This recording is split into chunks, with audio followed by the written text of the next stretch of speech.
This is a Sandy Boy Productions podcast.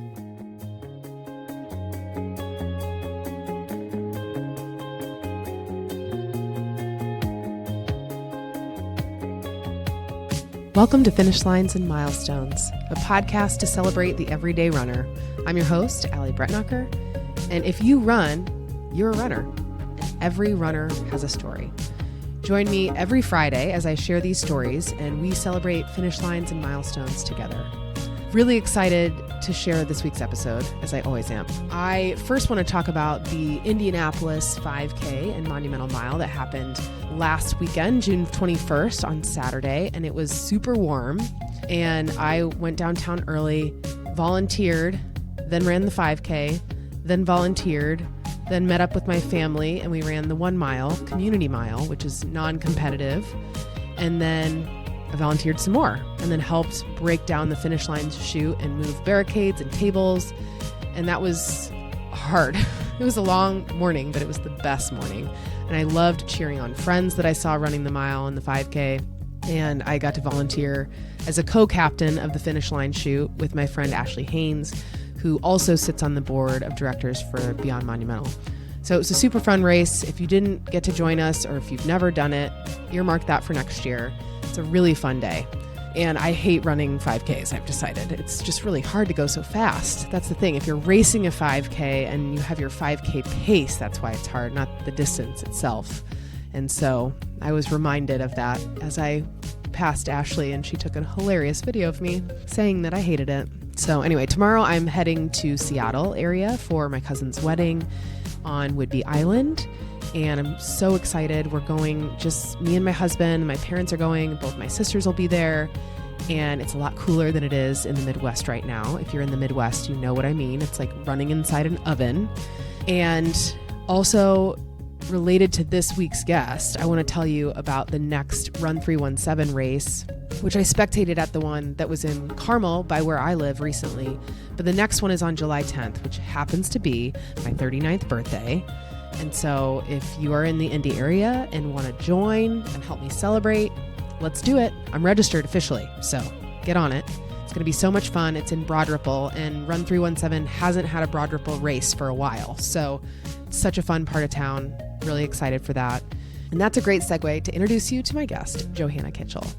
And Joe is married to Joe. They call him the Joes. And Johanna is a big ambassador for Run 317. You'll hear her talk all about those races and how long she's been doing it and what she loves about it.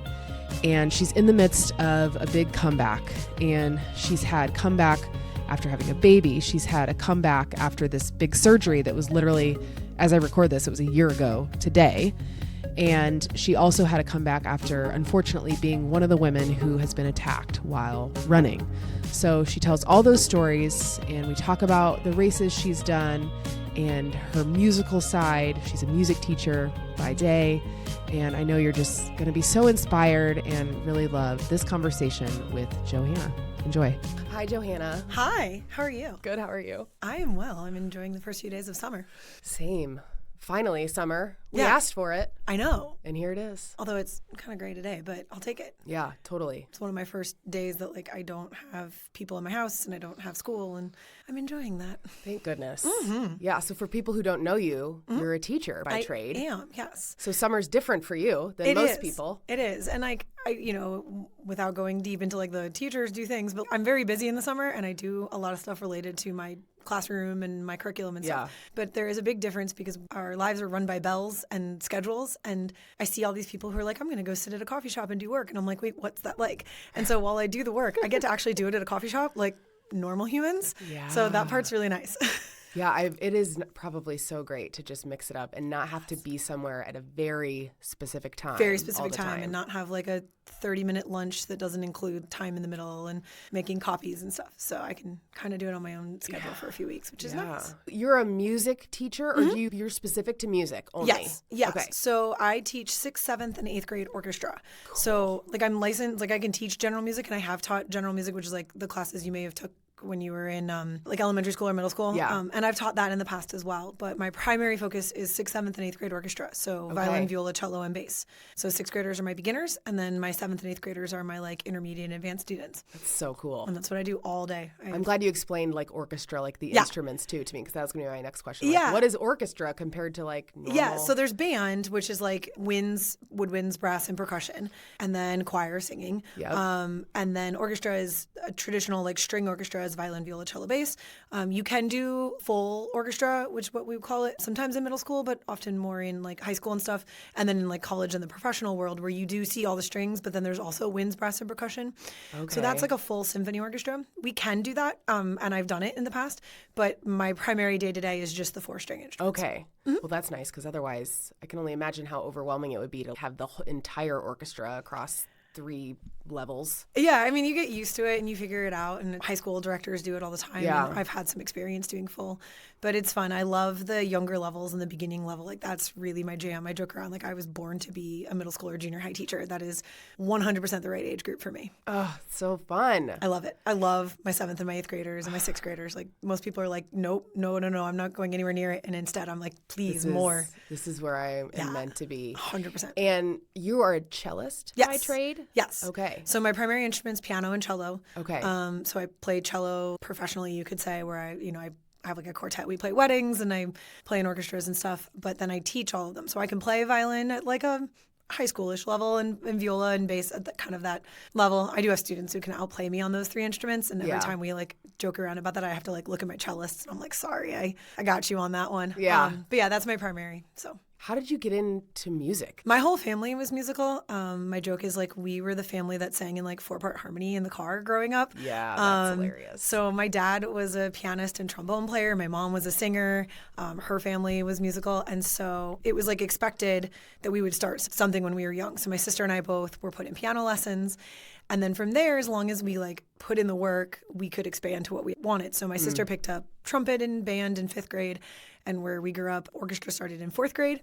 And so I was still doing piano and I really liked it. And then I picked up cello as well in 4th grade and just kind of like kept falling in love with it and loved doing it, and was very much that teacher type where like I would run like school with my friends. Oh, yeah. I was one of those people. So it was pretty clear, I think, that I was going to end up being a teacher. So I knew by like mid-high school, I had great directors and great teachers growing up. And I knew by about, mid-high school, like sophomore year, like I think I want to be a music teacher. Wow. So I did. So teach orchestra all day. On Sundays as well, I conduct a youth orchestra here in the city. Jeez. So I love it. Yeah, I am always so envious of people who knew what they wanted to do when they were young. Like they're like, this is what I'm meant to do on this earth. I'm one of those people who's like, I don't know what I'm going to be doing 5 years from now. No idea. So that's really cool. It is weird. Like I've had it. I just finished year 17, and so truly for 17, for almost half of my life, like I've been a music teacher, wow, and like an orchestra teacher in the same school in the same district. Like this is like my whole thing. Okay, so for people who are listening who are from Indy, what school? I'm at Riverside Junior High, which is part of Hamilton Southeastern Schools, not to be confused with Riverside Heron, which is downtown. Oh, that's very confusing. Yeah, there's 2. Oh my gosh, we were first if it matters. But yeah, I'm somebody does. So I'm up in Fishers is where I teach, and one of 4 junior highs up there. Okay, and do you live there? Or you live in Broad Ripple? I live in Broad Ripple. Okay, that's what I thought. Mm-hmm. My husband and I are Midtowners. We just are. Love teaching where I teach, and love living where I live. Yeah, that's so cool. And you're Joe and Johanna, which I always like. Yes. That helps me remember. Yes. People call us the Joes. The Joes. Team Joe. Mm-hmm. Yeah. Absolutely. Okay, and you're not from here originally, correct? No. Where did you grow up? I grew up in Albany, New York. Okay. I was originally born down outside of New York City in New Jersey, and then my parents moved up to Albany. They're still in Albany. Okay. But yeah, I moved out here. I went to Butler, and that's how I ended up out here. And, and then I got the job at Riverside, and I stayed. Jeez. Mm-hmm. And you ran at Butler. I didn't realize that, actually. So did you, growing up, obviously you were into music and practicing music. Did you also do sports? Yeah. So I was one of those kids who did a lot of different sports. Soccer was my big primary one for a long time. I played soccer for like 11 years. And I dabbled in softball, and my parents put me in tennis and gymnastics for just like, all those little, I was just one of those kids with too much energy and like, let's get some of that energy out. Yeah. But then we had one of the like youth track programs where like, in elementary school you could run. And I really liked that. And I'm been good at like power athlete type stuff. So I started to fall in love with track, and I ran track all the way through middle school and high school. And I was totally different from what I run now. Like I was long jump, triple jump, and the sprints. I hated going anything over 200. Yeah, that's how so I was one of those people that like, I'm sorry, my warm up is 800 meters. Like that's too much. I don't run that far. Yeah. And I ended up actually doing that at Butler. That was one of the biggest things, and one of my big tenets that I stand on actually as a music teacher is that you can be a musician and you can be an athlete. And I try and help my students know that they can participate in all of their sports and all of their activities. I've had students who play in my orchestra concert like still in their sports gear. Like I had a kid who was like wrestling. He had a match, came, just threw his orchestra shirt on like over his wrestling clothes. Or whatever it's called. Yeah, over his singlet. That's like hilarious. Played his part and then went back because he had like another match.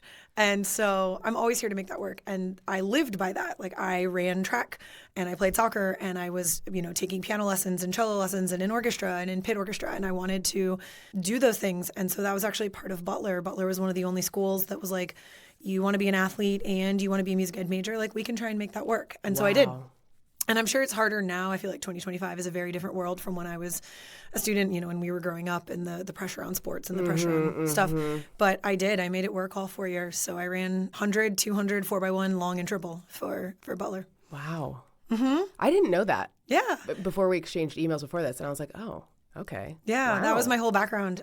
It wasn't until I graduated and I realized they don't make like adult long jumping leagues. Like that's not like a thing. I know. I did the high jump for a hot second. And I would love to see if I could still do that. Probably not at all. I would break my back. Yeah, well, and they don't have triple jump in school in Indiana. What is triple jump? Tell me what that is. I don't know what that is. So it's like long jump, and except for it's longer. So if you've ever been at like a track and there's like boards, like the white line on the long jump pit, but it's really far away, and you're like, nobody can long jump that far. That's for triple jump. So it's 3 phases, hence the triple. So you do a hop or a 1 foot to with the same foot, so like right to right. So like literally like a hop. And then you do a step, or it literally looks like a bound, because you're going from like, for instance, your right to your left foot, and it's like this big step. Then from that foot, you take off into the pit, and you do it in one like bump. So it's hop, step, jump into the pit. So mine would have been like right to right for the jump, the hop part, I guess, and then right to left for the step, and then left into the pit, 2 feet for the jump. And so the distances are much further. So I'm probably going to get the distances wrong, but like Olympians are going, 50 feet in like distance from the first part of that first phase, we call them phases, to the pit. And so like that was that. But we had that when I was growing up in middle school and high school. So I did triple jump as well as long jump. That's so interesting. Is it it must be an East Coast thing? Or why don't we have it here? I don't know why, but just I think different states have different things. Like there are some states that have javelin in track in like high school and some states that don't. So I guess that's kind of, I never really thought about it. I just kind of always thought they all did the same stuff. No, I don't know. It was weird when I came out here. It was actually part of what helped with my recruiting with Butler was like, you already know how to triple jump? Like, cool. Okay, you're in. So that helped because they didn't have to teach me how to triple jump. I already knew what to do. Yeah. Well, so they have it at the collegiate level here, but not. So so that'd be so interesting. You've got all these people you probably have to teach because if there's a lot of locals. Especially like in Indiana. Yeah. Like there were people who were learning how to triple jump, and I was like, I got this. And do you have siblings? I do. Say? I have an older sister. Okay. She is a runner as well and a musician. She actually moved out to Indianapolis about 2.5 years ago, and so lives 3 blocks away and gets to see my son and her nephew like all the time. So, yeah, she works in the musical world. Our lives are kind of like a Venn diagram. So she is a musical theater person, is her like primary passion. But then she works in arts and nonprofit management. So like she is super dedicated to helping the arts and helping arts organizations. And it's really cool. So she worked in the theater world in New York for a while. And then she works in development, which is working with donors and things like that for the Indianapolis Symphony. So even though her background isn't necessarily strings, music and arts development is very much her world. And so, our lives have become this Venn diagram of like, she's working at the symphony and I know a bunch of people because I am a string player in the city. Yeah. And our lives, it's not, complete overlap, but there's a lot of overlap. That's really nice. Yeah. It's awesome. Her here. It's awesome. How did you convince her to come? Was it a combination of you being here, like then her nephew's here, and then the job? I think it's one of those. Her journey is very long and incredible, and has so many wild chapters that you wouldn't even believe that are just so cool, and experiences that a lot of us don't have. And as the pandemic was kind of moving through. New York City was a challenging place to be. And I mean, the whole world was a challenging place to be, but New York especially. And as she was thinking about what did she want as the next chapter for her, I had a son. This job opened up, and family seemed to be like the right chapter for her. So when the job opened up and it seemed like an opportunity she'd be interested in, she took it. What's her name? Elizabeth. Elizabeth probably should come on this podcast at some point. She would be great. You would. I mean, you could talk running for sure, but like her life journey is so incredible, and I have so much respect for it. Yeah, so. I'm always fascinated by New Yorkers. Yeah. And where is Albany's upstate? It is. It's like 2.5, depending on how fast you drive.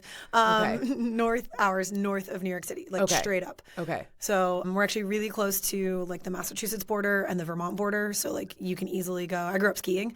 Our whole family skis. And so like we grew up like you can easily get to the best mountains on the East Coast like in a day trip. You wake up, eat breakfast at home, ski all day, and you're home by dinner. That's cool. So yeah. That's like one of the greatest things about Albany is its proximity to everything. Like you're close to Montreal, Boston, New York City, Philadelphia, Vermont, like all of it. Right. Mm-hmm. Okay. That's a cool place to grow up. And visit. Now you get to go back and visit. The visiting is like the nice part. Not that I don't like my hometown, but it's nice to visit because I get to see mountains and ski and visit things, and it's great. Yeah.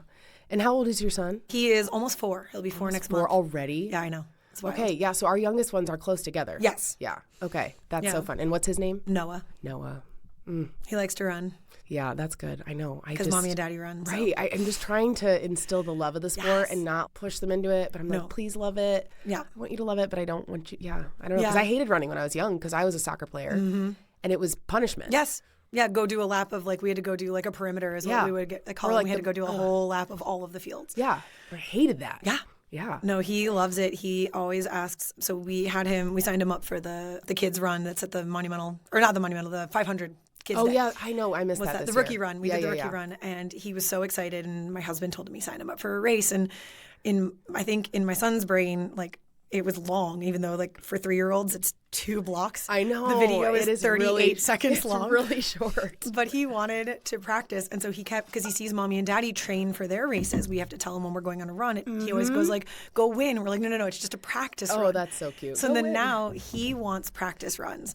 And he's gone as far as like a little over a mile. Oh. And he's tiny. He's got little legs and he's a little 3-year-old. And it's stop and go, but he's run a mile.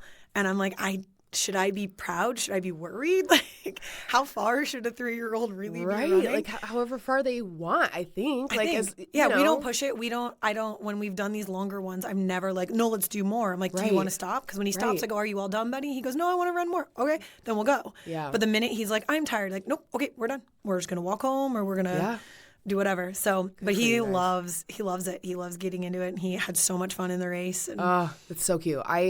So I've done the Monumental Mile with my girls since Sydney since I joined the board of Beyond Monumental. Yeah. So that I've been 21. So ever since 2021, every year, me and my family do the Monumental Mile. Yeah. And we do the community version, which is like not competitive. There's so many people. It's so fun. And I think Sydney, my oldest, was like, she was probably 3 at the time that we did it. And it was kind of that age where you just know if they see other people running, they might not want to hang out in the stroller. Mm-hmm. And that's where he's at. He won't sit in the stroller anymore. So she did it the first time she ran, and I'll never forget this. She didn't know what a finish line was. She'd never done a race. Like, how is she supposed to know? So she sees the monument at the end, and she runs. She just keeps going. She runs straight up the stairs. And my husband had to go chase her. That's so cute. Because it was just so unexpected. We're like stopping, and then there she goes. I love that. Yeah. So now she knows. Yeah. But now I have my, young one, 4-year-old, and she did it last year. And she wasn't quite as into it as my oldest was. Yeah. And so we just kind of ran. I had her on my shoulders at one point. But it's. I think we've been talking about signing up for Noah for this year for the community. That's what I was getting at is the plug for that. Yeah. No, although for sure. I don't know when this is coming out. Joe pushed Noah in the stroller, I think, last year, 2 years ago. Okay. In the stroller mile or whatever. Maybe it was the community mile, but all the stroller people race. Yeah. And I think he won the stroller mile whatever year we did it. And then Joe keeps trying to keep his old man streak of being under 5 minutes as long as he can. Yeah. So Man. He's fast. My husband is so fast. It's ridiculous. Under 5 minutes is hard to imagine. Yeah. His marathon pace is faster than I've ever run a mile. That's probably true for me as well. Yeah. Yeah. Yeah. I'm sure. It's so insane. But I was talking to him literally yesterday about hey, I think we should do the community mile because I think Noah would totally get into it. So, and he does understand the finish line at the rookie run. It was a U-turn course. Yes, because my oldest has done that one. And he's running. He kind of runs hard, and then he kind of falls back with the rest of the kids, and they turn the corner, and you can see in the video he spots the finish line, and he'll tell you, he goes, and then I turned on the jets. And get out of here. Floors it and has to weave on the inside past the pacemate that was trotting with him. It's very Cole Hawker. Yeah, end of the 1500, kind of cut through the inside here to get. But he floors it to the finish line. So I think it might be worth checking it out. I think he would love it. Yeah, I think he would too. I think he's going to be a runner. It's great, and the way that we've redesigned the course makes it more fun too, because it used to just be a straight shot. Yeah, I've done it a bunch of times, which is cool. But it's nice now. It's kind of it just feels more. Yep. I don't know. I think kids it feels like it, turning. I think that turning is fun, and I think also, and this is true. I've run Monumental, the marathon, a couple times. You see the monument when you turn onto Meridian, and you're I'm almost there, and you your brain goes almost there, and you're so far away. Yeah, so and far. I think the straight shot, as cool as it was, is a similar thing where you see the monument and you're oh, this is nothing, I can run it. And then somehow it's not getting closer. And you just want to die. Whereas if you have those couple turns, you're not quite having that same sense. And you might pace it a little better, even though it's 1 mile, they're still pacing. You can still break it down. Yeah. Easier, and it just gives, it's a little bit of a better mental situation. Yeah. So I'm too afraid to race it. I've not raced the mile. I don't know how fast I can run a mile. No idea. You should try it. I don't want to. I understand. I signed up to do the 5K this year because I did it 1 year and I didn't do it last year, but I'm going to try to do it again because I think it's fun to try to go fast. But 5Ks crush me too because it's hard. If you're racing it, I should say. It's not the distance. It's the race. The speed at which you try to do that. So. I have many 5Ks where I've gone out way too hard. I haven't done a lot. I've done a lot. I've done a lot of sort of 5Ks. Yeah. Mostly. Right. Just a hair over 5K. Good segue. Yeah, I would say I've done a million of races that are 3.17 miles, just over that 5K mark. Over. And so for people who are why the hell is that the distance? It's our area code. Yes. Yeah. So, Indianapolis's area code is 3.1 or 317. So there's a series of races called the Run 317, and it is just over that 5K. So I'm not sure I know what my 5K PR is because I haven't run a 5K in a really long time. I've run a ton of 3.17. Yeah. It's so funny. But it's so, it makes sense. I love the marketing of it. It's cute. It's really fun. It's very cute. And they have how many now? We do a series of 5 races all summer. So part of why I'm happy to talk about it, I'm one of the ambassadors. My husband and I started running them. We actually ran our first one as part of our wedding festivities. So it was... Of course you did. Yes. That's amazing. We're so ridiculous. Which one? We ran Fountain Square in 2015. And I had to think about that and make sure I got that right because our 10-year anniversary is coming up. Yeah. Awesome. Our 10-year anniversary is coming up. So we ran it in 2015, which was the second or third year of the series in general, of the races. Okay. And that was our first one. And then about 6 years ago, I became an ambassador. And so we run all of the races now. We've run all of them for years. And we just, as a couple, we fell in love with the series. We love all of our friends go. And we actually have a babysitter. It's a date night for us, which is great. It's these built-in things. And since running is something that's so foundational to our relationship and who we are, it's just a really fun way to do it. So there's 5 races. One's already happened this year, and then we have 4 more coming up. We have West Clay. Carmel is June 19th. Broad Ripple, which is exciting because that's in our neighborhood. We love running around Broad Ripple. July 10th. Mass Ave, July 31st, and Speedway in August 21st. And actually, the Speedway course this year, it's really cool. We actually run inside the grounds of IMS. Not on the track, but we'll actually be inside the fencing in the grounds. That's a really big deal. It's a huge deal. Yeah. There's only one other race that gets on the track. And so for us to be able to be inside the grounds is really cool and feels really like we start and end on Main Street and Speedway, and it's great. Yeah. Broad Ripple is going to start and end on, I think, right in the heart of Broad Ripple. And is Broad Ripple... It's being brought back. It's being brought this back year, yep. right? Did they take a break for a number of years? Yep. They've been trying to find different neighborhoods and really try and highlight what we think of in Indianapolis as some of our quintessential neighborhoods. Yeah. And Broad Ripple was on the schedule for a while, and then it was gone for a little bit, which happens, and that's okay. And we explored some other neighborhoods. And we got a lot of feedback that, like, you know, Broad Ripple is one of those quintessential neighborhoods. It really is, yeah. And I'm biased because I've lived there for 15 years, but I'm thrilled to see it back. Yeah, so that's so exciting. It's on my birthday. Oh, July 10th. Wait, is that what you said? Yeah, July 10th is Broad Ripple. So now I'm like, okay. Because I've done Fountain Square. Yep. A few That's years the OG. ago. And then I did West Clay because it's right by my house. I'm not in the village, but I'm like 2 miles outside the village. And so that was really fun. I was thinking about hoping to do that one this year, but the birthday one. It's fun. I've done a couple on my birthday. Idea. I set my, again, not a 5K PR, but my 317 PR on my birthday 2 years ago. Okay. And then actually that was also my husband's 40th was one of the ones we did in Lawrence. That was his 40th. So we celebrated him becoming a master on his birthday at a Run 317. Oh, that's so perfect. So like I like made a here. crown and I made sure that like the Run 317 crew like celebrated him when he crossed the finish line. Yeah. And all that sort of stuff. So it was really fun. So we've had a couple birthdays on races and perfect. it's fun. Yeah. Yeah. And so for people who are listening, I don't know exactly when this will come out, but it'll come out in the midst of these, I would assume. And so, like, how does that work? So people who didn't sign up for all 5 at the beginning. You can still sign up for single races. You can sign up for single, or is there like a There's a 3-pack. Okay, so if this comes out and there's still 3 left, if it comes out before, what does it be, I guess July 10th? Yeah. You can still sign up for all 3. You can sign up for a single race. We're happy to have you. It's seriously like the best Thursday night party in the city. Yeah. We run. There's a DJ. There's food vendors. There's different things going on. You get 2 free drinks with your run, with your bib. It's just a really great like atmosphere and really fun to hang out. And people like hang out for a while. It's not like a race and then you walk away and you get in your car. Like people truly socialize for a long time, and that's one of the best parts of it. Yeah. What was I thinking about?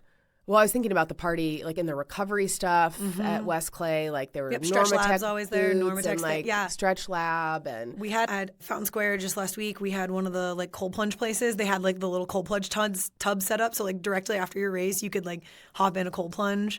Isn't that weird with like other people getting in it? I mean, I don't know. Kinda. I don't know if I care at all. I don't know if I care, but I mean. If you're into it, anyway, go for if you're into it, I digress. But I've been wanting to try. Yeah. I don't think I've done a cold plunge since high school. Like when you had to like college, an injury, you know. We used to cram like 10 of us, like the runners, we would cram like 10 of us into the ice bath because we only ever needed our lower body. Right. So we would all just like stand there like sardines together. That's so funny to picture. Yeah.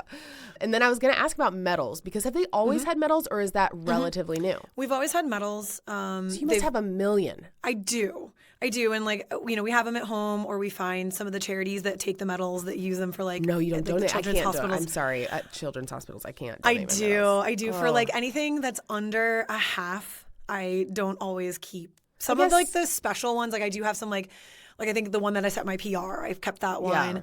I ran the Mini 10K, which is like one of the oldest women's races in the country. It's in New York City. I kept that medal. But some of the Run 317 ones or other things like that, we end up like accumulating a lot. Yeah, and you have 2 of everyone. And there's 2 of all of them, yeah. So we'll find ways to help support them. But we've always had the medals. We try and do different designs. We had a spinner one 2 years ago. They're really cool. That's why I'm like getting They're rid all of those. beer openers too. They're all openers. Yeah, there you go. So if you need an opener, one of our guys that works for Vision Event Management, he was saying that he keeps one in like every cooler, every backpack. Smart. So he always has an opener on him. Right, or just like wear a medal all the time. Yeah, I mean, you know, you could. Yeah, I mean, it's Medal like a Monday, necklace. but every day. Every day. Just all the time. Oh my it. gosh, that's so funny. And so do you display your medals somewhere at home? We have our half and our full medals on display. So again, my husband being very fast, his full and half display is very fancy. There's multiple Boston ones on there and some other really great races. But we have like one of those like things that just has the bibs and all the medals hanged out. So anything that's like a full or a half we have on display. I have my Mini 10K on there, and then everything else is like in a box. We each have like a Joe running and a Johanna running box. That's really funny. And you probably have college stuff then too, right? I do. What do you get in college? You know, get medals and stuff. Yeah. I mean, unless you like placed, like if you placed in like, you know, Big East Championship or whatever, there's usually some hardware and stuff. Yeah. But I have some old medals from like middle school and high school when I ran like USATF, like youth nationals and stuff, or regionals and stuff like that. So I have some of that like buried in some ribbons that are meaningful, or when I like placed in our state meet, things like that. So I have some of that stuff still buried somewhere in a box, either here at my parents' house. But you don't get like a medal every time you finish the 100-meter dash. Right, can you imagine? That would be really so funny. many. Well, and I forget why I was going through stuff, but I found I have like field day medals. That's how impressive I am. Okay. Yes. Like it's like these random participation ribbons. There were some that had places on it, but it's like really funny to look back and be like, God, I don't even remember that part of my life. That's so funny. And then I want to talk about. I was just trying to decide if I want to leave Run 317 yet, but That's we can okay. come back to it. We always can. I was going to ask, or I was going to say, okay, no, I was going to look at the number of races you've done. Yeah. Okay. So I don't know if this is up to date. Okay. Is it up to date I on think your so. Instagram? Yeah. I mean, 5Ks and 10Ks, I have no million. idea. 5Ks, Yeah. especially if you Let's just count the assume. Run 317 as a 5K, I've run like Because there's like 100 5 every year. and I've run them least, for like 10 or 11 years. So That's that's just that alone, plus like turkey trots and stuff. So I've run a lot of 5K-ish to like 7 mile type races. Yeah. But yeah, the numbers there are correct. Yeah. Okay. So it's 13.1. We've gone 9 times. Yep. And then 4 4 marathons. Yeah. Yeah. Yes. It's amazing. It is. It's fun. Like I've had some weird gaps in like those racing, and we can talk about. Well, yeah. Sure, well, that's like on the baby, list. you know, Yeah, stuff like that. Baby yeah. and other things. But yeah, I've run 9 half marathons and 4 fulls officially. So Officially, what is that? officially, mean? I don't know. I guess like well, with a half marathon, like it's funny because when you're training for a full, you run a half marathon every weekend. Like All does the that time. count? So, yeah, like, right. If you I run know some 4 people who count it that way. Yeah. And some people, I am a weirdo and I do not count. No, I'm I like, don't that does either. not But count. like, you know, Like, although I will say my half PR is in one of my fulls. So That's nuts. because I just like, I feel like that you can count. okay, so maybe I've run 10. I don't know. Yeah. So there you go. Or I would count the time. I don't know. Yeah, and I didn't list it. Like my like half PR that's like listed is not actually my half PR because I ran it like in the middle of a full, and I was like, those are just some splits that Strava put together. Like, does that count? Right. You're like, that totally, I got a crown or something. Like, Yeah, on does there. that count? So yeah. Yeah. Oh man, 338. That's pretty close to a BQ. How old are you? Sorry, is that? That's okay. No, yeah, it's totally fine. I tell my students all the time. I am on my way to 39, so I'll be 39 this summer. Okay, So that's what's how old I am. wild is actually at the end of August. My birthday is at the end of August. As of the end of August, beginning of September, I start qualifying for the 40-year-old Boston. Right. I gain some time, although they dropped it, so it's literally the same as what. So wait, okay. So when you turn, have I gotten this confused in my head? So I turned 39 Mm-hmm. this summer. As far as I am aware, and I've done some research, it is your age on race day, on Boston race day, not your age when you qualify. So like, let's say you ran Monumental this fall. Okay. You could use that time to qualify for Boston 2027 or whatever, in which you would be 40, let's say. Oh, I am confused. So I thought I had you can run to it, wait until no, next year. You can run it at a younger age when you maybe have it and qualify. It's your age on I kind of Boston forget race because day. I'm thinking about already 2026. Yeah. But this is not. That's already all It's been already done. passed, yes. Which I got confused. Wow. Or no, maybe it's still open, but like most fall marathons are for 2027. Like I think it's Yeah. open still now Right, for right, Boston right, right. 2026. But like those of us that are looking at fall marathons, Monumental, Chicago, New Yeah, York, et cetera, yeah. you're looking at qualifying for 2027. I see. In which I'll be 40. So Right, I okay. will qualify, hopefully, maybe. I don't Yeah, know, we'll see. yeah. At the 40-year-old age level. Okay. So I thought I was really going to gain some time, but then they dropped the qualifier. So now it's exactly the same time as it was when I was under 40. So dumb. Which is Well, fine. it's not dumb. It's just like annoying. I get it. Yeah, we don't have to Yeah. get into like there's been so much rehashing of the Boston yeah, qualifying times. It's like, okay, I would love it if they just made it really, really hard. Yeah. And like if you get in, you're in. Yeah. Because I just hate the idea that Yeah. you get in and then And you you're have to not. wait and hope. for it. Yeah. That's Yeah. I think that's dumb. I So don't like that's that. So my 338, and I wasn't aiming for that 338. I thought I was going to be in the 340s. It just happened, but Amazing. yeah. So 338, my qualifying time would have been 335. Yeah, so that's pretty darn close. But it was one of those like I wasn't thinking that I had 335 in my legs, so I wasn't like I was aiming for 335 and fell off. It was very much the under. I was aiming for like a 345, maybe a 342, and I ended up with a 338. Yeah. So it was like, oh man, like I guess I'm actually really close. Yeah, yeah. So we'll see. It is a goal eventually. I would like to run Boston. Same. Again, having a husband who has run it. He's run it on course 3 times. And he's run it off course twice. So once was the pandemic where he did like the virtual. And then the other, my husband's a veteran. And he was in Army National Guard for 10 years and was deployed 2017 to 2018. He was in Kuwait.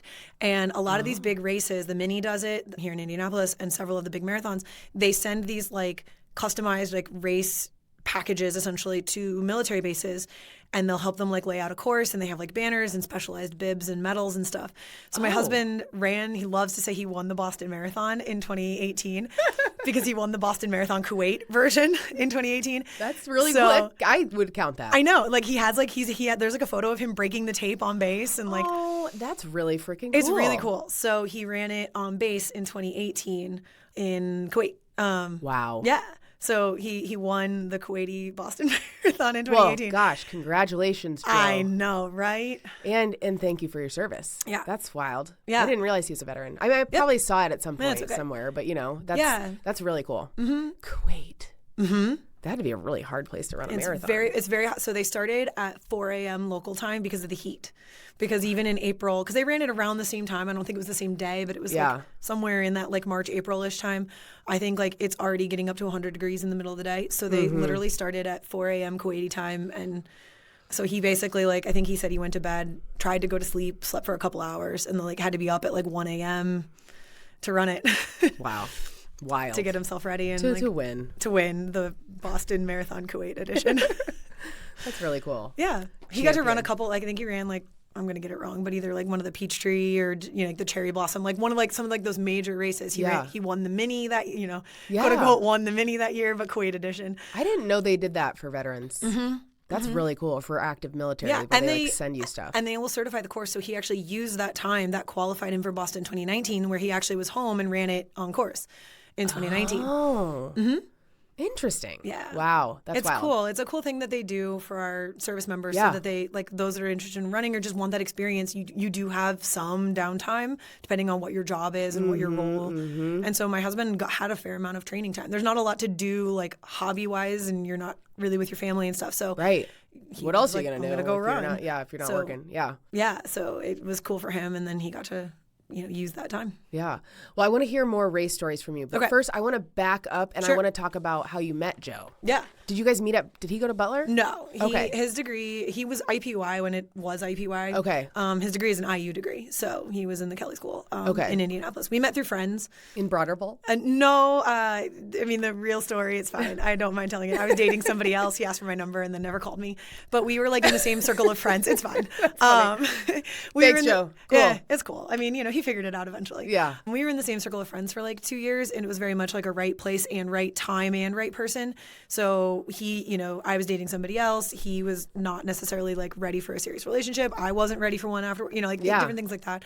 Then he went off to basic training, and so it kind of we circled around each other for a couple of years before we started dating. And then we started dating because one of our mutual friends created a dodgeball team for like Circle City Athletics. Done that. Oh, we probably played dodgeball against each other. I'm sure we did. Like 2011 to like 2014, we were doing tons of dodgeball. Yep. It was like Thursday nights at Park Tudor or whatever. Yep. I'm sure we played. Totally. And so that's actually how we ended up like getting to actually spend time together and like start dating. Yeah. But yeah, we knew each other going back all the way like maybe 2009-ish. Okay. That's so similar to my story with my husband.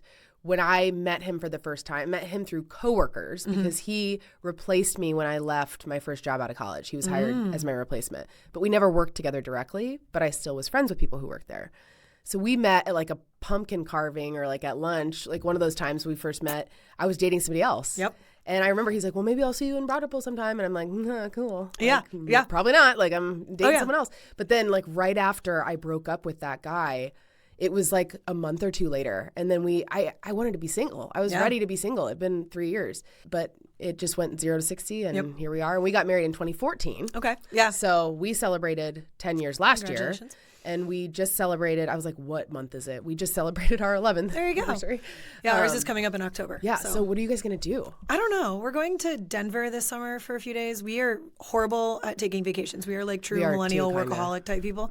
And so we're horrible at taking vacations. So we have flights to Denver in July. Okay. And then probably actually like and I know we'll end up talking about it, but like our anniversary is going to be like being in Chicago for Chicago Marathon weekend. Oh. Because so much of our life, like so many of our like big moments revolve around running. So they're like vacations and date nights and stuff for us. So we'll be in Chicago about 10 days before our anniversary. So okay, wait, when's your anniversary? 24th of October. And so Run 317. It used to be more spread out. Okay. Yeah. I was like so confused assuming that it was over the summer. No, we used to have them. It used to be a little bit more spread out. We would have some in May and we would stretch out like maybe 5-6 weeks between races.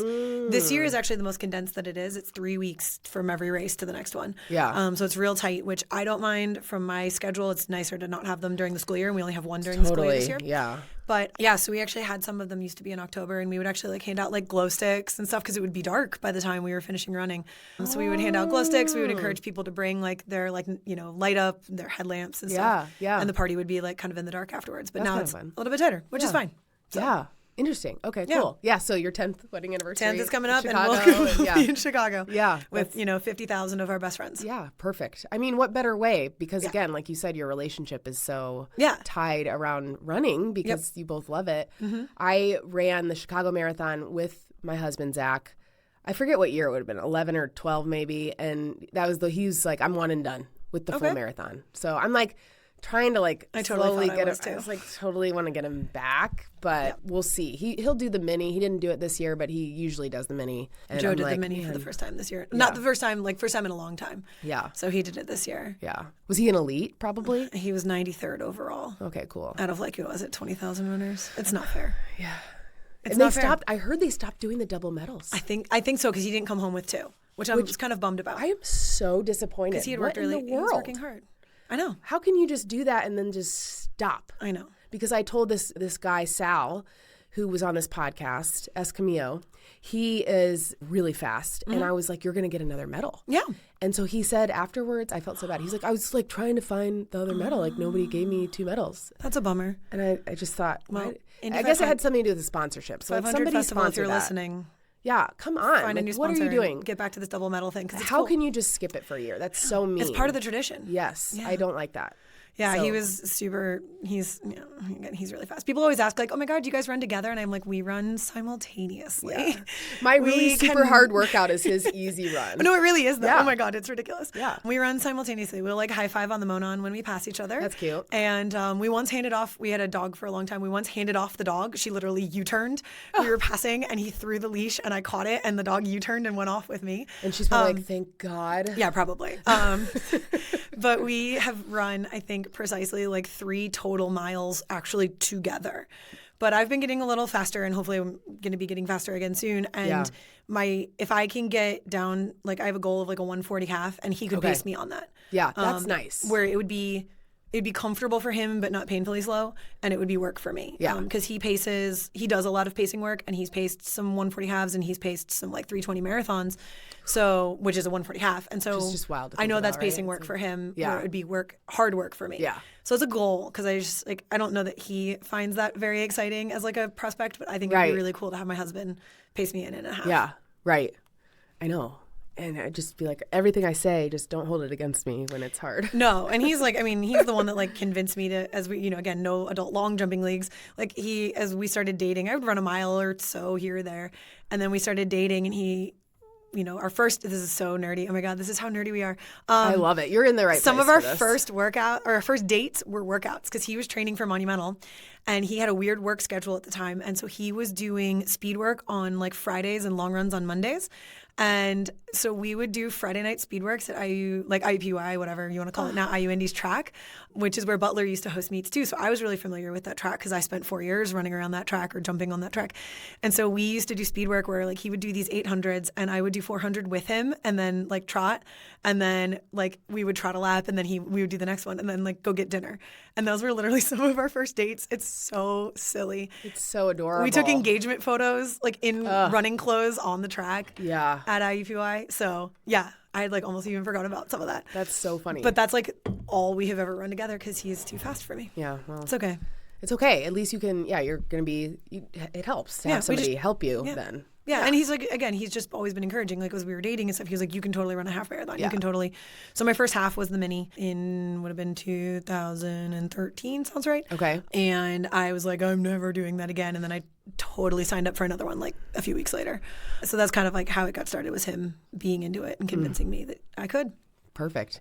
And a lot of the races you've done appear to be local. Yeah. Mostly. So you've done Geist, Indy Half at Fort Bend. Yep. What else? I've done the Monumental Half. Monumental Half, of course, yeah. I did Noblesville. I don't know if they still have it. They don't. Okay, because I did the Noblesville. I did that one once. I'm trying to think. I shouldn't say with such conviction they don't. I don't think they've brought it back. I've not seen it. Yeah, several of mine were Geist. Several of those 9 half marathons were Geist. So I have, at the school at Riverside, we have a running club called Healthy Hawks. Yay. And I love that so much. We're the Golden Hawks, so we're Healthy Hawks. I didn't start the club. Some incredibly wonderful women who are teachers at Riverside, they started it. And when they left Riverside, they asked if I would take it over. So I think I've been doing it for about 10 years now. 10 years? That sounds about right, 9 or 10 years at the club. And so for a long time, we ran the Geist races. We trained up for the Geist races. So we did the 5K, the 10K, and I would actually have kids run the half. Wow. And so we would run on Tuesdays and Thursdays after school, and then Saturdays, the half kids, and then for a few of them, the 10K kids, we would meet at the Monon Center in Carmel, and we would run up and down the Monon, and I would like loop them. So I would run some of the kids, if they were my pace or a little, I had a couple boys occasionally that were faster. They would do their own thing, and we would talk about where the turnaround point was, and we would do these out and backs on the Monon. And then some of the slower kids, I would run up ahead of them, turn around, run back behind them like a ways, turn around and run. So like they might be doing 8 miles and I ended up with like 11 just from like looping these kids. Right. But we had many kids over the years finish the half marathon at Geist, which like it's not an easy one, it's hilly. Right. And they would do a solid job on it. So several of my halves are running Geist. Wow. So that's actually my PR is a hilly Geist. Which is nuts. Yeah. I know I know others that have PRs there, and you're like, well, how? Yeah. So now that Geist moved to the fall, it's not conducive to our school schedule for Healthy Hawks. But we still have Healthy Hawks in the spring semester, and the Hamilton Southeastern Foundation, which is like a school foundation, does grants and stuff, and the Lawrence Foundation, they used to partner with Geist, and now they've created their own race. It's a 5K at Conner Prairie called the Prairie Dash. And so now my Healthy Hawks kids, we do the Prairie Dash. Okay. So we do a 5K. I've never heard of that one. Yeah, it's small. We just had its third year. Okay. So it's primarily geared towards the school groups that used to do or maybe are looking to get started. Yeah. It's at Conner Prairie. It's a 5K on the grounds, That's which is so cool. Really cool. And the proceeds benefit both the HSC Foundation and the Lawrence Foundation. Love that. So that's what we train up for. And it's really cool because I think one of the greatest things about Healthy Hawks is it's an option for students who want to do something but aren't necessarily going to do a team sport. Yeah. We do get some kids who ran track or ran cross country or soccer or whatever. We have walkers and we have kids who are doing walk-run programs. And some of the kids are running, but they're just not. They might not be on our track team in the spring and they might not be doing that stuff, but it still gets them up and out and moving. And so it really is this all-comers club. I'm obsessed. And I love it because it's so great to see everybody out there. And like, we have 5th graders all the way up through 8th graders. And sometimes their parents come and they'll park, they'll arrive at the end of the day at the dismissal bell and they'll come and get their workout with us.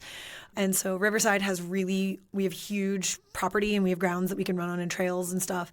And so it's really cool. So we're out there 2 days a week after school in the spring getting ready for this 5K. And we have a little training plan for the kids. And it is awesome to see some of these kids who, they don't think that they could ever run 3 miles. Right. And they finish the race, and the pride on their faces is amazing. 3 miles is a lot. Yeah, it absolutely is. Yeah. And can we talk about my issue with the middle school my kid's going to eventually go to? Do you remember that? Yeah. How they do it timed, and then your grade is based on your time? No, I don't like that at all. I was like, what? No. So in our school system, I don't know. I'm not very familiar with the middle school stuff because my kid is still in elementary school. I feel like my PE teachers, PE and health teachers are like, they look for commitment and they're like maybe looking for like growth over the year. Yeah. Because I'll have students come in and they'll be like, oh my gosh, Mrs. because they know I'm a runner. They're like, oh my gosh, Mrs. Kitchell, like we ran the mile today and I dropped 30 seconds. I'm like, that's amazing. Good job. And I'm here to celebrate it.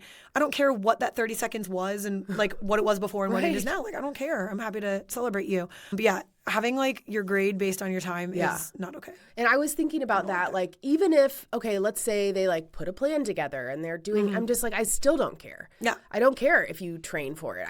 It should never be about the time. No, that would be like me saying that only my like top player gets an A in orchestra, like my best violinist gets an A and everybody else gets like a B. Like, no, if you're practicing I don't like it. So I got to figure out, I have the email address of the guy who has the program. And I think he inherited it from what I hear. Like I've gotten a lot of hearsay. I've not spoken to anybody who owns this program. Yeah. But I need to. So from a teaching standpoint, I would say like approach with question. Like, hey, can you help me understand? Just help me understand. This is what I've heard. Is this true? Yeah, right. It's like I'm not trying to rip anybody apart, but I'm trying to have kids love the sport. And that's not the way to have kids love the sport. No. So I got to figure out, I would love to do, there's certainly, I think for middle school and stuff, there's running club within Carmel. But like for younger kids, like my daughter, she is 7, almost 8, and she wants to do a 5K. Yeah. Mainly because there was a Taylor Swift one, which we missed, which I messed that up. She's pretty mad at me because I was just assuming it was later in the summer of the year. I didn't pay attention. That's why the Conner Prairie, I was like, oh, that'd be a good one. Yeah, like, it's all kids. Like, yeah, it's mostly, there are adults running, but it's a lot of kids and it's geared towards the kids. Yeah, I love that. So it was a really fun one. So that'll be May. It's every May. So okay, yeah, that's really cool. You can aim for it next year too. Yeah, totally. I hope she wants to. Yeah. So, and it'd be so fun to like get her to run with me a little bit. One can only dream. So Geist Indy half. How many times have you done Indy half? Maybe twice. I can't remember. Right. Yeah. At least once, maybe twice. The hills feel a little too familiar to say only once. So yeah. There you go. We're our 30th year this year for that, and it used to have a full marathon as well. Now it's the half and our 10K. Yep. Great. It's so much fun. Mm-hmm. I like it, and I've been a few times recently. Like my husband will run it or pace it, and so we've been there. Like my son and I will go and cheer. And it's so fun. Out. It's a cool race. And then my first was the mini. That was fun. And then I've done the monumental half. Noblesville. Yeah, I think that ends up accounting with the number of times I've run each one. And then for full marathons, you've done monumental. I'm assuming. Hey, real quick, if you didn't know this already, I am also the owner of a small business called Athlete Bouquets, and I make gifts for runners. Think edible arrangements, but with all the running goodies for somebody before or after a race. And you can find my website at athletebouquets.com. If you use code podcast, you'll get 10% off your order, and shipping is always free. So go buy something. Thank you for your support, and thanks for listening. Now back to the show. And then for full marathons, you've done monumental, I'm assuming? Twice. Caramel, and then Detroit. I ran the Caramel half. That was another one. There we go. Half, yeah. I was like, I ran that one at 23 weeks pregnant. Caramel half. Okay. Boom. Mic drop. Yeah. It went well. Amazing. It went better than I thought it was going to go. I had that was one of those like no time, no, don't care. Yeah. But yeah, sorry. I had forgotten I ran the Caramel half when I was 20, just about 23 weeks pregnant. I'm trying to remember how far along. It was probably similar when I was pregnant with my first. Mm-hmm. I did the mini. And I was visibly pregnant, but not like super pregnant. I think I made it probably just barely after that in terms of running. I just finally was like, okay, I'm not comfortable doing it. I just physically didn't enjoy it. 28, 29 weeks and then kind of had to shut it down. And I kept walking a lot, but I couldn't up that pace. There was just something about that just wasn't working so for me. uncomfortable with the, Yeah, but I made it. Like I actually ran. I had to stop to the bathroom twice on that half because, but I ran the whole thing. Like I didn't walk the Caramel half. So that was cool. So cool. But yeah, sorry. So Monumental 2017, Monumental 2018, Carmel Fold 2019, and then Detroit 2023. Okay. Those are my What made you pick Detroit? This is going to be, we're talking about my husband a lot, but I'm going to give him a shout out, like a really positive one. I was struggling with not coming back to running postpartum like I did, but I was struggling with feeling like I had any direction on it. I was just kind of like going out for runs, and my husband was, we both run, well, at the time he was in PBT. I hadn't officially joined PBT yet. I know you've had Matt Ebersol on. Will you tell people what PBT is real quick? PBT is Personal Best Training. It's a coaching and running club here in Indy, but also nationwide. You can be, or I guess worldwide. Joe ran with PBT in Kuwait. Yeah. So you can. Matt Ebersol's the coach. I know he's been on the podcast, and you've had Robert Jackson on the podcast. So it's a great group of runners, all comers. There are people of all different abilities, a lot of fast people, but a lot of people who are running and working on their own goals. So he was already doing that, and I felt like I just had no direction. And it was like, I'm never going to be fast. I'm never going to. And so to Joe's credit, he kind of pushed me to like finally officially join PBT. My sister, bless her, was very much like, you're going to go do this, and we work out on Tuesdays. It's like our fast day workout. And she like babysits our son every Tuesday so that I could go. So it wasn't just one of us getting to go run or having to do the workout by ourselves or whatever. Yeah. And then my husband actually took the time to look up marathons within driving distance that were over fall break. Which was really nice, like really sweet of him. And so he was like, I see this one, this one, this one, and this one. And Detroit seemed cool because it's the one where you get to run into Canada and back. Like, it's really cool. Yeah. So I was like, that seems really fun. And I had heard actually really cool things about Detroit. It's got great music history, so I was interested in seeing that. My husband and I both really like Detroit style pizza, so we're like, that would be great, like post race fuel. So let's do it. So I signed up for Detroit. And what is that drive? 4 hours? Yeah, it was like a little more than 4 hours. Yeah. So it really wasn't bad. The marathon itself was very well organized and running over the International Bridge at dawn was like really cool. The sun was rising, and you could see just like everything. You could see Canada, you could see Detroit, you could see you're running over the river. They have the entire bridge shut down in one direction, like this major shipping bridge. Wow. Like, and And do you have to carry your passport? Yes, you do. Well, you have to carry ID. So if you have an ID, not just like the new fancy real IDs, like you have to have a special one that a lot of border states have. New York has them, Michigan, but Indiana doesn't. So you do either have to have that special ID or you do have to run with your passport. So I ran with my passport on me because they do say they could stop you at any time if they think you're like trying to like cross the border. So I have one of the koala clip things that holds your phone, and so I just slid my passport right in there. And that would fit back. Perfectly. Yeah, it did. It fit perfectly in the koala clip. But when you're crossing over the bridge, they literally had a line of like border patrol, and they were like, their eyes were just scanning back and forth. They're just looking for your bib, making sure that you're not just like dressed as a runner running in. Same thing on the way back. You're in the tunnel, and when you come up, like you cross into Canada, or you cross into Canada over the bridge. You run in Windsor, Canada for a couple miles. It's beautiful. You're along the riverfront. And then you go in the tunnel under the river to cross back into the United States. And the same thing, there was like Border Patrol like looking for you or looking at you. And then you run the rest of it in Detroit. Wow. So, but you start on the bridge. Like you literally, like you run like half a mile and then you're on the ramp up the bridge and over the bridge and down. Okay. So. That's really cool. Yeah. And that's my PR. That was my PR. That was like my big breakthrough where I was like, I don't know what I could run. And Coach Matt was like, you know, don't even like, I was like, maybe I'll just align myself with like a 3:45 pacer. And he's like, why are you aligning yourself with anything? Like, just go for it and just see how you feel. Like, I think you're faster than you think. And I was like, no. And of course, your coaches know best.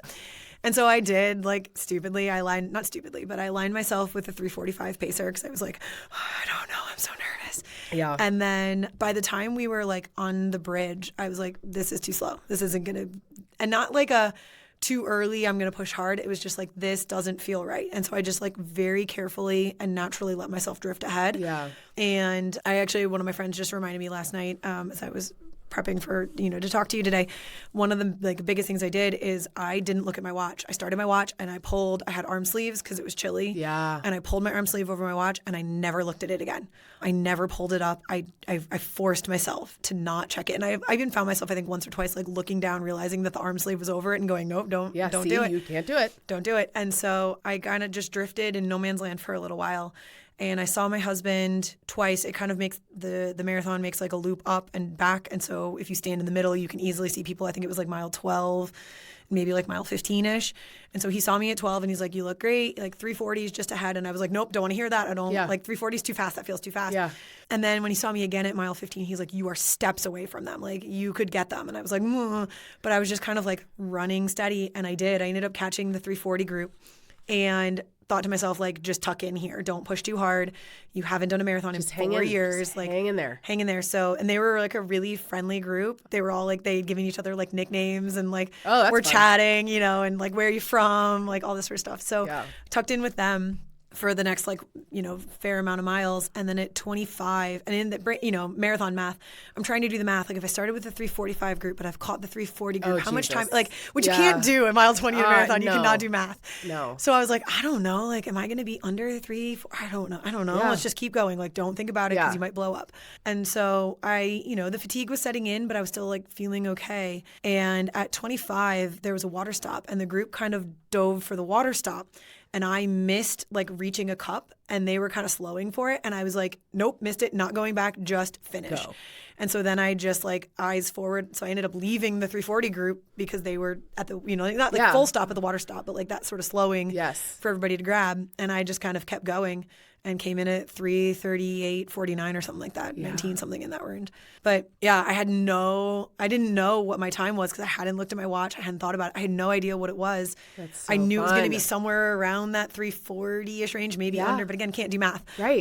So I finished and it was only when I like crossed the finish line and saw the clock that I knew about where I was and then looked at my watch. And you're like, sweet. But yeah, it was really like, I am a perfectionist and I am a very A-type person. So to not look at my watch was like a big deal, but it worked. It definitely worked for me. And I made sure I felt, all the things we always hear about in marathons, like you want to feel easy and slow and bored in the first part. Yeah. And I was bored in the middle and I looked at my splits later on and like I was running like an 8 flat at some point, which is not a 3:40. Like 3:40 is like 8:22 and I had like a 7:55 and an 8 flat at like mile like 12 and 13. It was like, it was a good thing I didn't. Good thing you didn't know that. Yeah, good thing I didn't. I would have freaked out Yeah. or I would have been like, oh, well, if I can do that, I should keep hammering and I would have blown up. So it was nice that I just kind of let myself feel it and just keep it relaxed until it felt hard, which it's going to feel hard no matter what.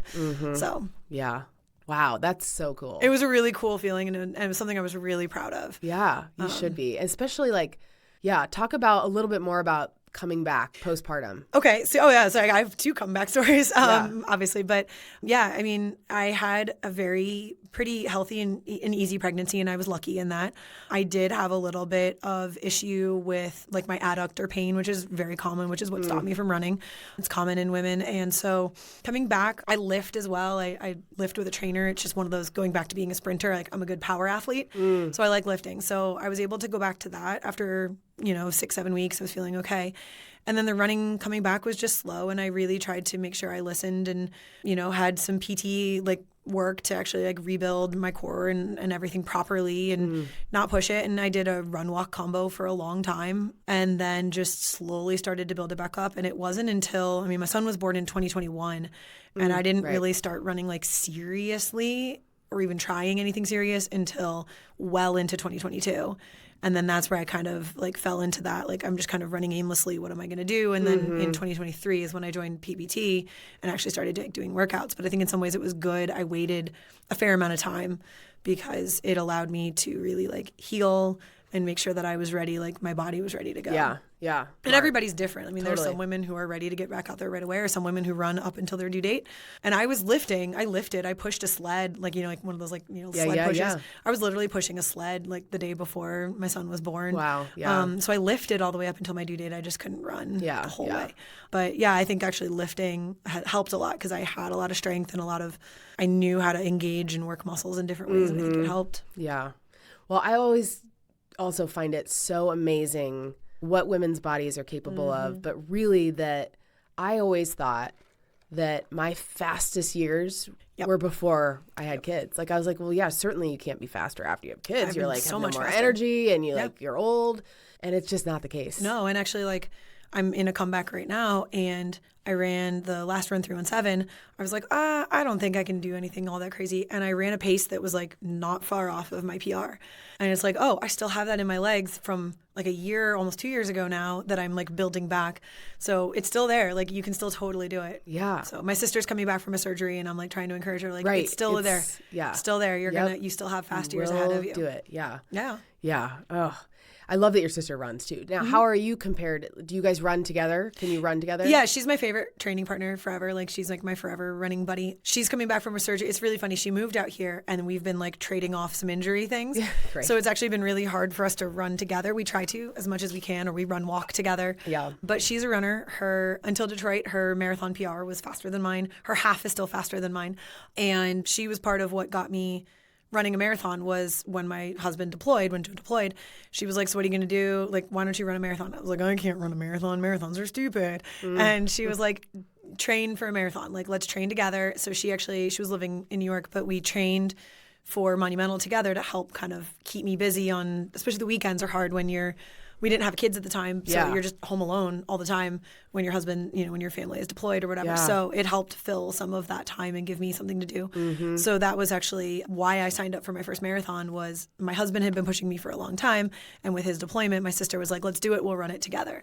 So yeah, my first marathon was her second, maybe her third. Okay. It was a total comedy of errors. Oh my God, everything. I don't know how gross we want to get here. I had the trots. It was awful. Oh, no. It was so bad. Everything was horrible. My sister had gotten really sick, so she was having this immune response in the last few miles where she was dizzy and I think she was going numb in her leg. It was so bad. I hate that. So we're not even going to talk about the time. It was so bad, but we got through it together, and that was really cool and really special to run together. So I'm excited for her to get back to it. She had meniscus repair surgery, so I'm excited for her to get back to it in the fall here and get some miles in together again. Yeah. Was Joe here for your first marathon? No, he was in Kuwait. He was still over there. Mm-hmm. He had left in August, September 2017, and it was November 2017. Right. So he came back. all three of us ran Monumental in 2018. Not together. Yeah. Simultaneously. He finished more than an hour before. Yeah. Well. My sister. I know, it's wild. I can't think about it. You're just yep, that's just how it is. Yeah. So he, 2017, he was deployed. And actually, that had to be weird. You're like crossing your first marathon finish line. And I was sobbing. Yeah. And it's really funny. I don't know if they still did, but that year they had a bunch of Army they had soldiers at the finish line. Oh. And their job is to like catch people who are falling and help them get to medical. And I was already like sobbing at like the emotions of finishing a marathon. And we turned the corner of the finish line and I see these soldiers. Oh my. And I lost it. I absolutely lost it. So like my first marathon photos, like the finish line, are funny. I have some on my wall in my classroom. I'm sobbing. I'm so like beet red, crying. And I went over to this one soldier who, God, he was probably like 19. He was so young. Yeah. And I hugged him. And I hugged him. And I think he thought like I was like needing medical attention. He was like, "Are you okay, ma'am?" And I was like, "Yes, I'm just sorry. My husband is deployed and this is my first marathon." He's like, "I'm sure he's very proud of you, ma'am." Yeah. He's like standing there like not moving. This awkward, like, at first he's like, "Do you need help?" And I was like, "No, I'm fine. I'm just emotional. Just let me hug you. I'm sorry." Yeah. So, and my sister will she loves to laugh at me about like hugging the random soldier at the finish line. Well, I mean, but it was like meaningful for me. It was like, here are these soldiers, and like that's what my husband is doing right now. That's why they're there. Yeah. They were supposed to be there for you to hug one. Yeah, and I don't know if they like have it every year. I don't remember. I should know, and I don't. It's okay. Yeah. Obviously, they have people who are like their job is to like 100%, find people, but I can't remember how much we involve people in uniform. Military. Yeah, people in uniform. But it was that was really like poignant on that one. But the rest of that race was a full comedy of errors. Just went out probably too hard. I got sick. I had many restroom stops. She was sick. It was Whatever, you did it. It's great. We did it. And like we finished, and I remember like several hours later sitting on the couch that night, I was like, I think I need to try again. And she was like, "Ha ha ha, you have gotcha." Yep. And then I did. Like we ran Monumental the next year. Yeah. Like, I think I have to do that again. Okay. And then was Joe waiting for you at the finish line? After that, or was he like off partying somewhere? I am gonna give him the credit and say, yeah, he totally was. He might not have been. Yeah, you're like, I don't know, I was a blur. Yeah, I mean, he often will try and catch me at the finish. He's not always great. Detroit, he was there. He was fully ready for me and cheering and helped me put on my warmer clothes and change my shoes and everything. But not every race, like 317s, he's off on his second beer already. Yeah. Before I finish. Yeah. So with over an hour time gap, he probably wasn't right there that second time. Yeah. He was probably hanging out, and I had to go find him. Yeah. It's okay. Yeah, that's we fair. still love him. Yeah, we do. Yeah, that's good. And you mentioned your second comeback. Yeah. From your injury. Yes. Which I had actually like kind of totally forgot about. That's good. Because there's just so many things that I need to talk to you about. And that was, what year did you have your surgery and why? Okay, so for reasons that we'll never fully know, I ended up having a completely collapsed disc in my lower back. It's possibly due to triple jump and long jump for years because I did it for so long. What is a collapsed So, disc? so you have your vertebrae, those are the bones, and then you have the squishy, like the jelly donuts in between. Oh. So those are your discs. You have a disc between all of your vertebrae, basically all the way up until your tailbone. And so they all have different names based on what part of your spine they're in. Okay.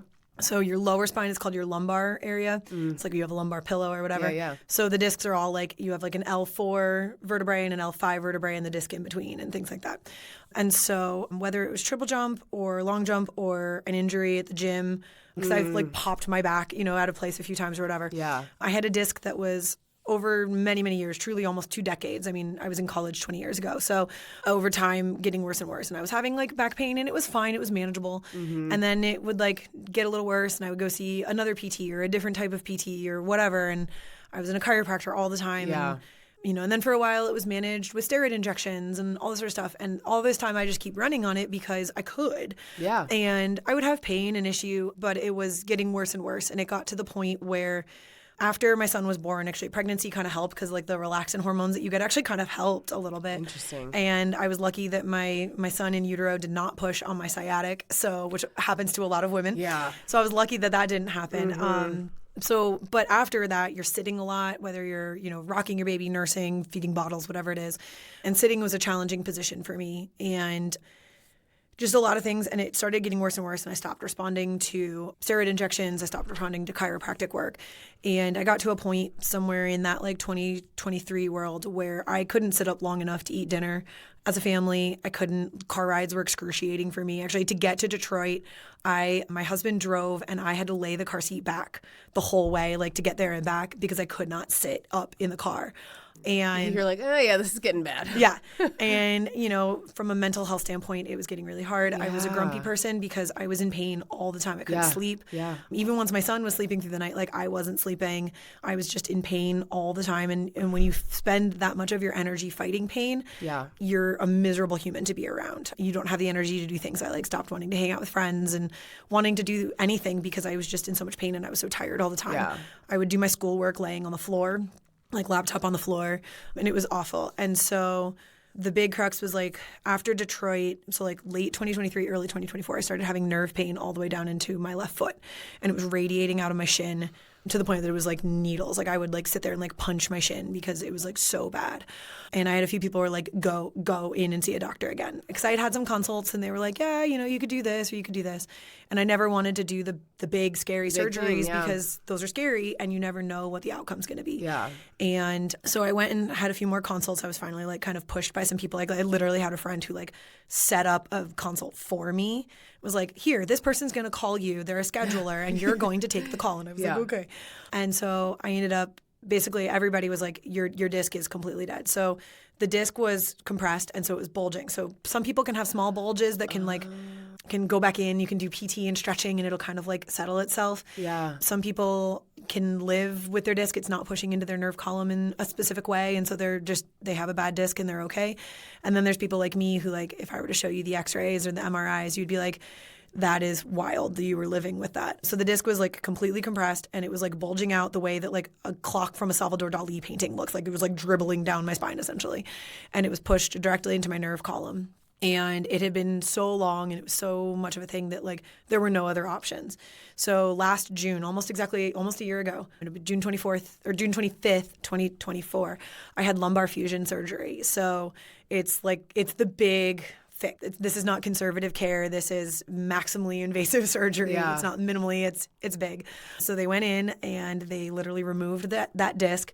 They put in a metal cage, it literally is it looks almost like a coil, but it's not springy at all. Okay. And 3 screws into my spine and then put me back together. And then what'll happen is they put a hormone on to the vertebrae on either side that cause the 2 vertebrae to grow together through and around the cage. That's the fusion part. So those 2 vertebrae, my L4 and my L5, over the last year, and will continue for a little while longer, have been literally growing into each other and fusing together around the cage and through the cage. And so I don't have a disc there anymore, and I'm part bionic. And there's a couple of different ways to go through the surgery. The way I chose for various different reasons is what's called the anterior approach. So they actually went in through my abdomen. They went in through my stomach, not through my back. Oh. So that was part of the recovery was they literally, you talk about pregnancy, ripping apart your ab wall. They actually cut straight through my ab wall. Yeah, yeah. I have an 8-inch incision in my ab wall. And so that's been my comeback this year has been recovering from that surgery, learning how to function again. And when you have an injury, you build up so many imbalances and other problems. And I had been building those for nearly 2 decades. So to try and literally peel back and unknot everything that I had built up in my body has been a lot of challenge. So I've been getting back to running only for the last couple months now. It took me about 7 or 8 months to really start to actually quote unquote run. Yeah. And but I'm running with the least amount of pain and the most movement I've been able to run in basically forever. Yeah, it's so exciting. Since I started being running long distances. Yeah. So there are things that I'll never be 100% pain free. That's not the guarantee. Okay. And there's things I'm never going to go do backflips. I'm never going to Bummer. I'm probably not supposed to bungee jump. It's probably not on the list. Sound like a good idea. Probably not on the list of things I should do. Yeah. But I am living a much more normal life and it was life changing for me. I woke up out of surgery and the tightness I had on my right side was gone. It was my pain, the pain that had been in my body and in my brain for years and years and years was literally gone. I had other pain because a giant incision. Got cut open, but that pain was gone. Johanna. Yeah, it was life changing. So shout out to Forte Sports here in Carmel because they fixed me. That's huge. Yeah. My mom had back surgery in December 2 years ago, last year. Yeah. The years blur together. But this is the best way anybody's ever described to me, a spine. Yeah. And what's going on. Yeah. So you did a really good job explaining. It's I'm a teacher or I something. always thought, I've had to explain it to my kids. But I guess that tracks. Okay. But I didn't know discs weren't bone. Yeah. Just the learned that discs are today. like smooshy. Yeah, didn't know. They're like jelly donuts. And so you have jelly inside the donuts and you want the jelly to stay inside. And my jelly was not. And it also can like, when it gets there, when it's been like that for a long time, it can what's called calcify, which you can probably picture. It hardens. And so if your disc is like fully calcified and dead, like you're out of options. And that's what mine was. Yeah, my mom, I'll now ask her to like remind me what she had done specifically, but they went in through the front and the back. Yes. And there's a lot of different things. There's discectomies, which is where they just cut off the bulge. I was hoping I could do that. And they were like, nope, not going to work for you. It's all over the place. Yeah. And like there's people who have rods in their spines to help them with different things. But yeah, the sort of fusion surgery, the most common one, they can either go in through your back or your front, or sometimes it is both, depending on how they need to place things. They take out the disc, they put in a cage and some screws, and they grow your bones around it. Wow. That's wild. Yeah. So it'll take a little while. Like, I think I'm still in the recovery. It feels weird because I'm living so much more normal now. Yeah. But I forget that like I'm still under a year out, and this is this is a marathon. Yeah, it's right. like truly a marathon. I actually have one of my friends from home, her daughter made me like a Taylor Swift style like bracelet. Oh, yeah. But it says like finish this marathon first, because this is the marathon first. Right. So before I think about all of these other things, like it's getting through this marathon of recovery. So everything from learning, like from reestablishing my core the same way we have to postpartum, to learning how to move my muscles again. My hamstrings had gotten so tight that I could not only could I not sit down and stick my legs straight out, my legs were almost like a 90-degree angle. If I sat on my bottom on the ground, I could not, pike position, I couldn't even get past a 90-degree angle on my knees. That's insane. That's So insane. literally reteaching my hamstrings what to do, my hips, my glutes, everything. Jeez. Having to reteach those muscles how to function, because they had been holding on, grabbing so hard all the time because I wasn't stable. Yeah. That had to be so hard. I'm picturing having a young kid, having a husband, and you are in pain and grumpy all the time. Yep. That'd be so freaking and working hard. with middle school students all day. Oh, right. And that. Hundreds of them all day. Yeah. Were you don't you have to sit down to play the cello too? Yeah, I actually had to kind of stop playing cello for a few years because I couldn't sit long enough to practice. Right. I could play violin. That's probably how I got much better at violin over the last few years. I was I would find myself playing violin more than cello. But I couldn't play cello for a long time. I've been making my way back to playing cello again, which is cool because it's kind of what I love to do. Yeah. But yeah, it was hard. And I had a lot of people who were like, I had no idea you were in so much pain. I was like, well, nobody wants to be around a miserable person. No. So you put on a really great front. You're like, oh, everything's great. And they're like, oh, is your, I'll be moving funny. And they're like, oh, is your back hurt? I'm like, oh, yeah, it's okay. When really it's one of those on somebody else's pain scale, it was probably an 8, but that day for me was a 4, because chronic pain is a miserable beast that ruins your entire perspective of everything.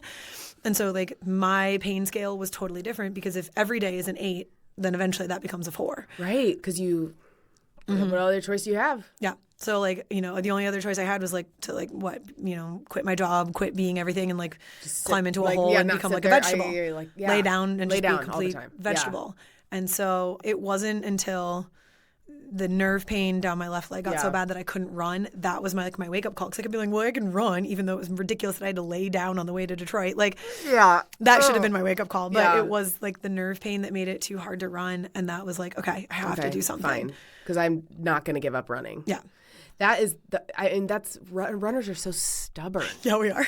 We're so stubborn. We'll go through so much pain until it's taken from us. Until it takes the running, and then you're like, okay. Now I'm listening. Now I'm here. I'll fix it now. Yeah. Well, I'm so glad that you're on this side of it and getting closer and closer to it is. It's being recovered. Yeah. It's I have to take it. I have to be cautious. I still get some residual pain. It's a little nagging thing, and it scares me, because I don't want to do anything to upset the cage or the growth. And I also have the discs above and below aren't perfect. They're fine, but they're not perfect. They have some signs of some wear and tear, so I don't want to do anything to make that mad. Yeah. So I definitely my next marathon training block's going to look a little different. It's going to be lower mileage. It's going to be elliptical and bike to supplement that cardio time. I'm not going to be doing 80-mile weeks, it's just not going to happen. Yeah. Well, Rob Jackson can give you an elliptical tutorial. That's fine. I've gotten pretty good at the elliptical. I bet you have already. I have a few shows that I will only watch if I'm on a bike or an elliptical. Like I'm not allowed to watch Hacks. Oh, I have not. What's that? Oh my God, it's so good. Writing it's it down. on HBO. It's Hacks. There's, I think season 4 just came out, so you'll have a lot that you could watch. That's always good, and also overwhelming because I'm like, oh, can I commit? You can. Okay. They're like good binge-worthy ones. Okay. Hacks is really good. It's about an older comedian and a younger comedian. It's very like female-driven. It's like you'll love it. Perfect. White Lotus has been one of them. Love. Gilded Age, which is like a period thing. I don't but know it's, that one either. It's about the Gilded Age in New York City. So like the Vanderbilt type time period. Mm-hmm. One of the cool things is they've done a lot of the filming in the Albany area. So it's been kind of fun because it's not that they do so much with like computer like editing things that like it's not recognizable as that street, but you're like, I know that they filmed that there. Right. Cool. So it's very cool. So Gilded Age is cool. They have a new season coming out. There's also my sister and I are both very into musicals, and her especially. But a lot of Broadway stars are in Gilded Age. So it's been fun so that's kind of fun to spot them and be yeah. So Gilded Age is another one. The White Lotus will be. I haven't watched the new season yet. So that's like some of those things that like people watch. Like my job is very busy and I work a lot. Mm-hmm. I do a lot. Being a music teacher, there's a lot of outside stuff, and I have a ton of students, more than the average teacher. And so I don't have a ton of TV time in general. So like all these shows that everybody's already watched, I'm like, well, I watch them when I'm on the bike or whatever, because I don't get to just sit down and watch them at night. I have my laptop out at night and I'm trying to work and I don't want to miss what's happening. Right. So so it'll be that'll be the next training cycle, is going to be a mix just to help preserve the impact on the spine. Yeah. Wow. Mm-hmm. Whew. Yeah. It's been an interesting road the last few years. Yeah. Okay, and then we have to talk about, I mean, if you're okay talking about what happened to you on Christmas Eve. 2023, 2023. Yep. Mm-hmm. Because when you said 2 comebacks, I forgot about the surgery for a second and thought that you meant after what happened to you, because I feel like that's a whole nother level of comeback in your mind. So could you just tell us what happened, how you made your way through that, how it impacts you now? So I, on Christmas Eve 2023, but like midday, it was noon. Crazy. Middle of the day, I was running on the Pennsy Trail up in northern Indiana and Illinois. So my husband is from like northwestern Indiana, like the Chicago suburb, Indiana side. The region. Yep, the region. And so we were staying at a hotel there that was right along the Pennsy Trail and actually right near the Monon up there as well. And so I was like, I'm going to go out for a run. My husband was at the hotel. He was trying to put our son down. And I had actually crossed into Illinois. So I was in a suburb of Chicago, but on the Illinois side. And I was just after my turnaround point. So I was like, I think I'm just going to run blah, blah, blah miles. And I was like, we'll do 6. So I got to 3 and I stopped really quick and I turned around, and it was a few feet, honestly, into my turnaround and my way back to the hotel, I was grabbed from behind by a man and I was thrown to the ground. So I am one of the many women who has been attacked while running. Unfortunately, I was incredibly lucky that I got away. When he threw me to the ground, he lost contact with me. Like, he wasn't still holding me. He didn't pin me down. And I am beyond lucky that he never made physical contact with me again. So you can actually see, like, on my Strava, you can actually see where he pulled me off the trail, because, like, Strava is so precise. Right. So you can actually see, like, it looks just like any other, like, rail trail, and, like, I'm, like, pulled off into the grass a bit for, like, a moment on, like, and then, like, you can see my little trace get back on. So he threw you not on the cement, but no, on he threw the me grass. on the grass. He pulled me off the trail and threw me down on the grass. Jeez. And then, like, stood over me, and I started screaming for help at the top of my lungs as much as I could. There was nobody around. It was midday, but it was, like, part of the trail where there's, like, kind of businesses. Like, the block before had been houses, but where we were was kind of like businesses, and then it was leading up to an underpass under a highway, like one of the major ones up there. Yeah. And I had actually thought to myself, like, I don't think I need to go through this tunnel. I don't need to go. Right, like, that seems sketchy. I don't know. Yeah. And so I was like, that's why I was like, well, I guess 6 is great, so I'll just turn around at 3. Like, I'm almost at 3, I'll turn around. Yeah. And so I started screaming, and he, like, tried to say, like, I'm not going to do anything. I ain't going to do nothing to you. And I was like, you already did. You already touched me. You already threw me to the ground. Like, this is what I was saying at him and screaming at him. And I do run with my phone, so I started to pull my koala clip out, and he was like, don't you call for the police, don't pick up your phone, don't call. And I was like, okay, I won't. And I tucked it behind my back, but I was, like, trying to get it to where, like, you can the like, emergency. the emergency. So I was working on, like, getting it out, but, like, I had my hotel key in there, and I didn't want my hotel key to fall out. So I was, like, working on getting my phone out behind my back, and he kept saying, like, he kind of was just like, I don't even remember exactly now, like, the exact things, because I'm sure the whole thing was probably 15 seconds, but in my brain, it's like a forever million long. years. Yeah. So I was like, please just let me go. I won't call the police. Let me go. And he kept saying, like, I'm not going to do anything. And I kept, again, screaming back, like, you already did. You already touched me. And I finally started screaming that I had a kid. I was like, please just let me go. I have a child. Like, let me go. Let me go. I have a child. And I don't know if that clicked in his brain, like something about like this, like a kid made a difference, or that made me seem old or something. I don't know. You know what I mean? Like, or he just, because it seemed so spur of the moment, it didn't seem like pre-planned or anything. He finally, like, he just like let me, I was able to like kind of get myself to my feet and start backing away from him, facing him. And he didn't like approach me more. And I was like, okay, I think like, you know, my brain was like, I think I'm going to get away. And he eventually like turned around and sprinted off. And I kept walking backwards until I couldn't see him anymore, like looking behind my back to make sure there wasn't anybody else. I feel like I'd walk backwards for 3 freaking miles. So I kept walking back and walking back and walking backwards Christ. until I couldn't see him anymore. Yeah. And then I took off at like probably my husband's marathon pace. Yeah, what felt like, like the fastest I could possibly run. I called my husband and he was working on putting our son down, so he didn't pick up the phone right away. But he, like, I left, like, I did, like, the multiple call thing so he would see. Then I called my sister just to have somebody, like, on the phone with me to talk to as I kept running back towards the center of the town that we were in, that I had crossed through. Because I had remembered crossing through, like, a little, like, town center sort of area on this trail. Why didn't you call the police? I don't know. So, I just, like... I know your brain is, like... In your brain, I don't know. I just, like, called my sister just to have somebody. And then Joe called me back. And he was like, where are you? He's like, I'm going to come get you. And I was like, no, I can run back. He's like, no, you're not. Like, stop wherever you are. I'm coming to get you. And so then I did call the police and we filed a report. So like my husband came and met us and our son was in the car. And we did file like a police report.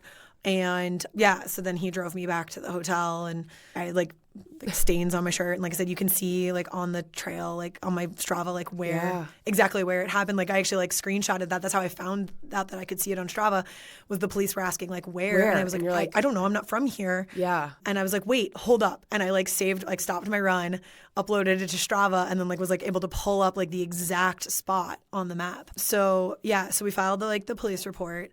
I did end up having to go back up and I did do like a photo lineup and I positively ID'd a suspect. I did. Nothing's happened. Of course not. Because that's such...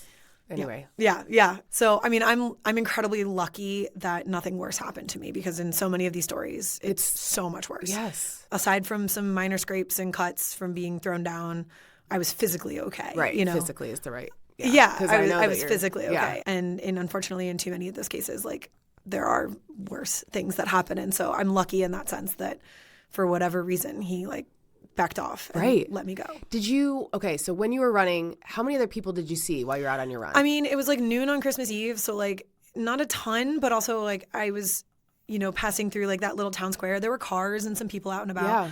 And I, you know, being a female runner and running alone, like I do make note of the people I pass, especially when I am running somewhere I'm not super familiar. Yeah. And so I had remembered seeing a biker and I had actually passed this guy. But what I don't remember is if I had passed him right before my turnaround and he was already walking, because he came up before me behind. So like I don't remember if I passed him before my turnaround or after. But I had actually passed him and I don't know if he like we passed this way or if I passed him going the same, like opposite direction at the same. I don't remember. But I remember spotting him and being like, dude, okay, you know, because that's what we do. Like, biker, got it. Dude, got it. And you're like, does this dude look sketchy? Like, you're just already. And you try not, you don't want to prejudge people. Like, you don't. Not, but like, yeah. But yeah, so, and then, so yeah, he either like had passed me in going the same direction or the other direction, but he came up from behind from me. So it was after I turned around. He ran up behind me. So was he on a bike when you saw him, you said? No, biker was somebody separate. Okay. But I was hoping, like when I started screaming, like I was hoping the biker was near me. It was right. Nobody. Yeah. So it wasn't super full. It wasn't like a nice spring day on the Monon, but like there were some people around. I just I happened to be on this one stretch where there wasn't anybody. And like how many times have we been somewhere where you're running and you have a few blocks where you don't see anybody? Yeah. Like that happens all the time. All the time. And so I didn't think anything of the trail being quiet. It was Christmas Eve. Like people are busy. You know, they're with family or they're traveling or they're prepping their house. It sounds magical to me. Like, oh, it's Christmas Eve and you're out. And it was like a warm day. I was in a t-shirt and shorts. Like I also wasn't. In Illinois. That's amazing. I was like in a t-shirt and shorts in northern Illinois, northern Indiana. I had a long sleeve shirt and like I had that wrapped around like my waist because it was warmer. And it was like one of those like first days of vacation. And my husband was like, go enjoy your run. Like, you know, it was like one of those, like I was having like one of those happy, just casual, lighthearted, I don't have to be done in 20 minutes type run. Yeah. And so, yeah, it was like a nice day and I was quite enjoying myself. And it was fun to be like, I just crossed into Illinois. I've crossed into a new state. How fun of a run is that? Yeah. And then, kind of had a change of. So then how did that impact your holiday? Like, because you have to rehash that to all your family. Yeah. I mean, I had to, obviously, like, we had to tell my husband's family that night when we went to, like, their, like, so, Christmas Eve and Christmas Day stuff. Yeah. And then I called my parents and told them in New York, and obviously my sister knew right away. And I decided, like, pretty quickly that I was going to post about it on, like, Strava and social media because it felt important. Yeah. And it, very gratefully, like, I wrote, like, I might not reply to everybody just because I'm not going to, like, spend my whole day on my phone. But, like, I want everybody to know this happened because you think all the time, like, you hear the story and you hear the worst ones and the most tragic and unfortunate ones. And you think, like, gosh, how horrible. Like, I'm never, but I don't know that person. And it's like, well, hi, here, let me be the person that you know that this happened to. And while mine isn't as devastating and tragic, like, it still is awful and should never happen. And like, I don't know if he had a weapon. I don't know if he, like, what his thought was or what his plan was. I have no idea. Don't need to. Yeah. But yeah, it, like, I definitely had to, like, process through it through most of, like, winter break. And I told my colleagues, like, our music department, were very close, and I have a great admin, so I told them because I definitely found, again, combined with, this is also while I'm in the middle of all my, like, back pain stuff. Like, oh my God. I had found myself occasionally, like, just full on snapping at people. And, like, how can you not when like, you're in that much pain? And then I would realize later, like, oh, like, I'm really sorry. I was really, really snappy at you and I didn't mean to be. I'm just struggling with a lot of things right now. Yeah. And so, yeah, it, like, and then there was the mental part of going on runs again. Right. I still find myself, I mean, we're almost 2 years out now, and I still find myself, like, if I'm running alone, I do run alone now. It took me a long time to run alone again. Mm-hmm. I will run alone, though not in the dark really very much. Yeah. But I do find myself not just making note of the people I pass, but also if I pass somebody, I will turn around and make sure that they haven't turned around because that's what happened. Like, yeah. It's not even just that you pass the person from a front, it's the coming up from behind. Yeah. And so, like, I was even on a bike a couple days ago. I was biking on the new Nickel Plate Trail, and I passed a guy, and he was on foot. Like, his chances of being able to, like, do anything, like, I'm on a bike. Yeah. And I still found myself, like, turning around and saying, where did he go? Yeah. So that's definitely something that I think, like, it, is going to be part of just my running life, is having that, like, extra awareness and that nervousness and, different parts of different trails and thinking, like, oh, I shouldn't run there because it's businesses and it's desolate or it's dark and it wasn't even dark. It was midday. But yeah, I hate that so much. Yeah. Yeah. So it's just one of those, like, constant reminding of people, like, it happens and it happens more than we think, even if it doesn't make the news. It happens. Yeah. On this podcast, I've talked to Eileen Poor, who runs with PBT, and she was episode 17. Go listen to that. She was not attacked while running, but while in an Uber. And she, when I interviewed her for this podcast, wore the exact same shirt you're wearing right now. There you go. Which is a Sarah Marie design shirt that says women running wherever they want. I have the clean ones that if I wore it, I have the clean version, so I don't have... Oh, you do? Because I was like, the where clean is version. the F word I don't have there? the F word. Yeah, well, it's hard when young kids, for me, like, I couldn't wear a shirt with the F word. Yeah, I thought about it because, like, that's how I feel. I could, yeah. I feel it in my brain, that the F word, but I couldn't bring myself to wear the shirt, but I do have the one that says, women running wherever they want. Yeah, and then there's another woman who founded a company because she was attacked twice.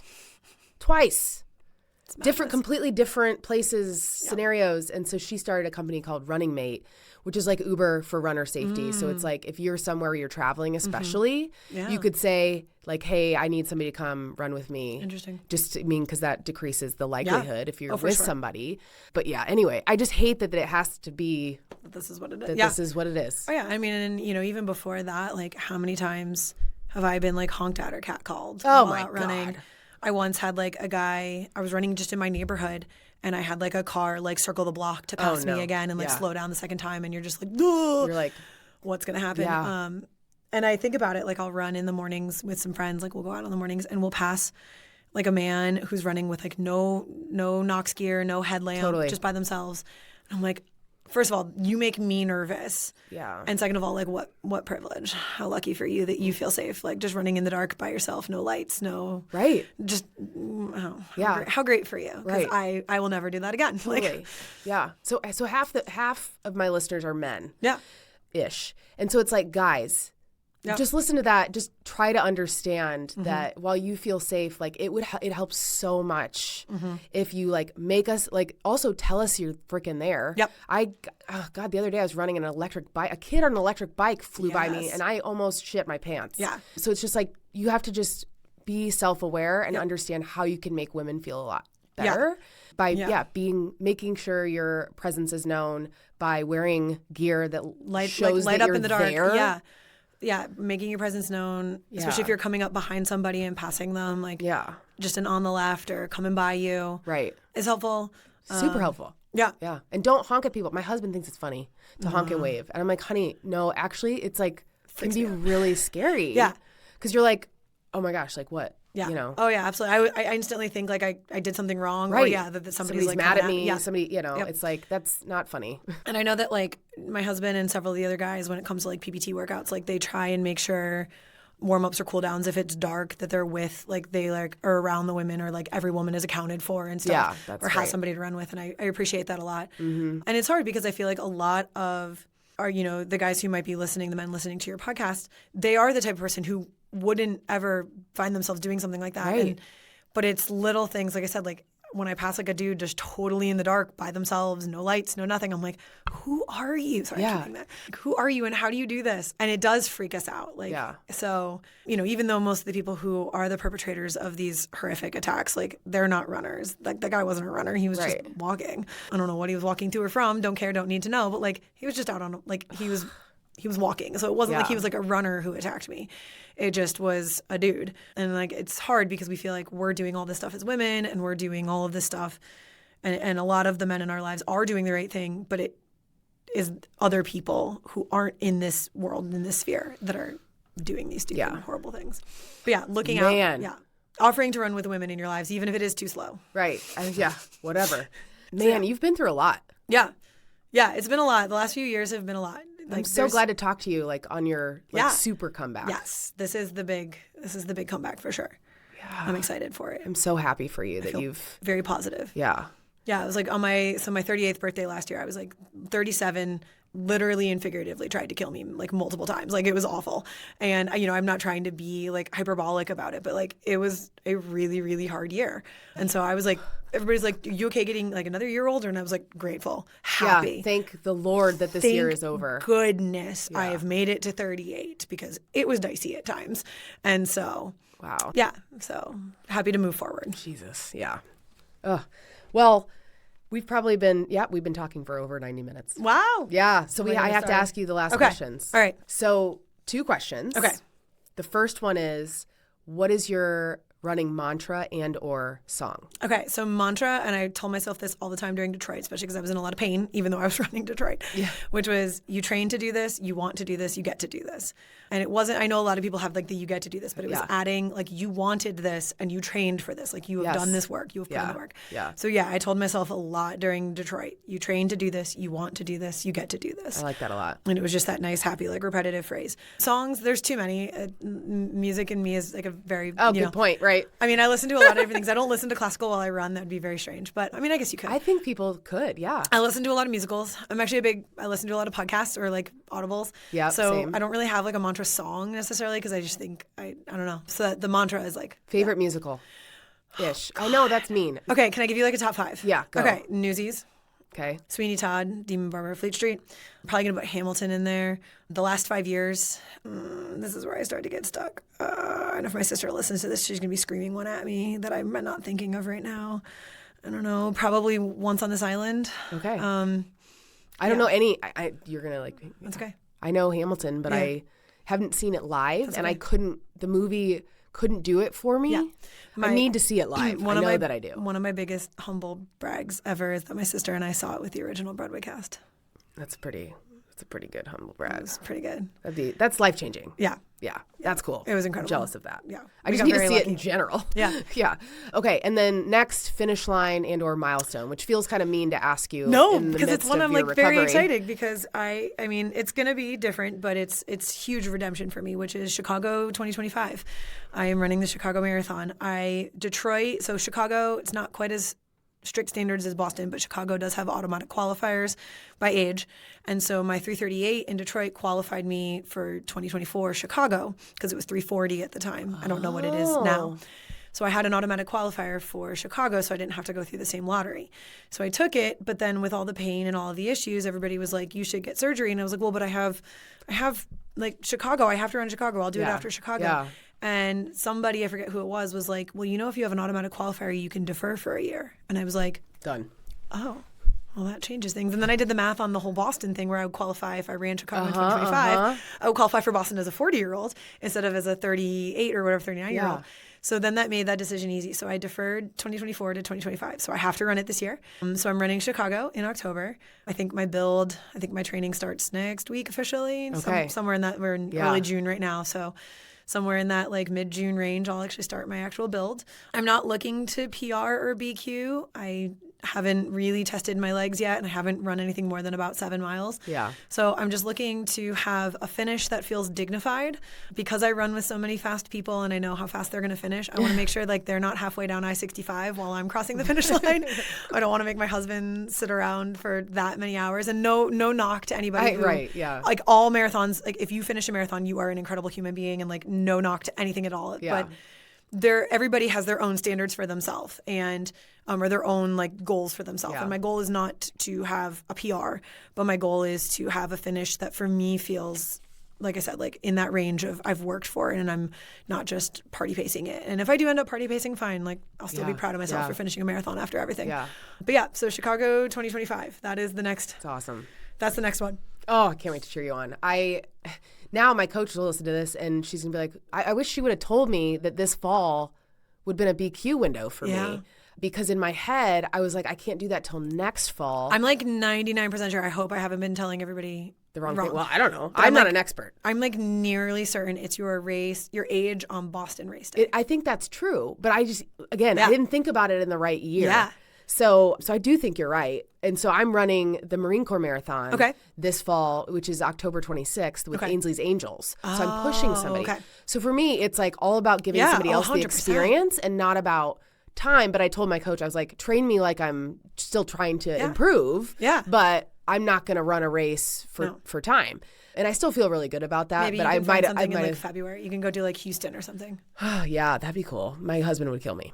That's the problem. Yeah. When I told him I was going to run a marathon this fall, he's like, "Well, I'm not like furious, but I'm not happy." Because as a parent of young kids, it's a lot of time. I'm so fortunate that my job gives me the flexibility to like do my long runs while the kids are out of the house, and so that hoping it doesn't impact our family as much. Yeah, we have to alternate. Like we can't both be in a training block at the same time just to balance 2 jobs and a kid at home. Yeah, and stuff. It just doesn't. So make like sense. he had the spring training block, and then like literally we have like for PBT we pay for 1 year of personal coaching and 1 year of like the club, and we just rotate off. Like Matt just switches off. That's who is funny. Getting the personal coaching. That's really funny. So in the next few weeks, it'll rotate to me getting the training plan as I prepare for Chicago, and then after Chicago, it'll go back to Joe.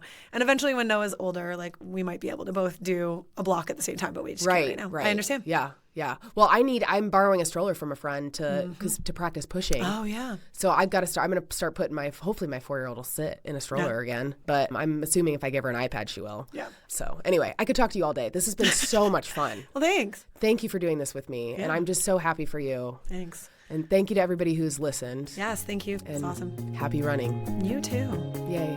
We did it.